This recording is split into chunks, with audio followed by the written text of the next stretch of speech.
ಆ ರಾಮಾಯಣದಲ್ಲಿ ಆ ರಾವಣನೇ ಖಳನಾಯಕ, ಆ ಮಹಾಭಾರತದಲ್ಲಿ ಆ ದುರ್ಯೋಧನನೇ ಖಳನಾಯಕ. ಈ ಕಲಿಯುಗದಲ್ಲಿ ಈ ಪ್ರಚರಿಸಿ ಬಂದಂತ ಈ ಶರತನೇ ಖಳನಾಯಕ.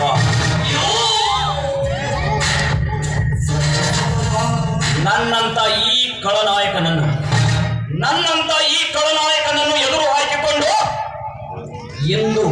ಎಂದು ನನ್ನ ಕೈ ಹಿಡಿದು ಬಾಳಬೇಕಾಗಿದ್ದ ಆ ಜ್ಯೋತಿಯನ್ನು ತನ್ನ ಬಳಿಗೆ ಹಾಕಿಕೊಂಡನಲ್ಲ ಆ ಹುಲಿಯ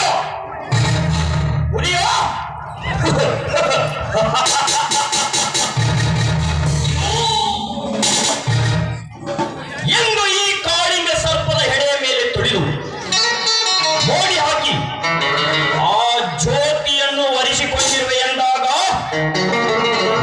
ನಿಮ್ಮನ್ನು ಪೂರ್ತಿಯಾಗಿ ಕಚ್ಚದೇ ಬಿಡಲಾರೆನು.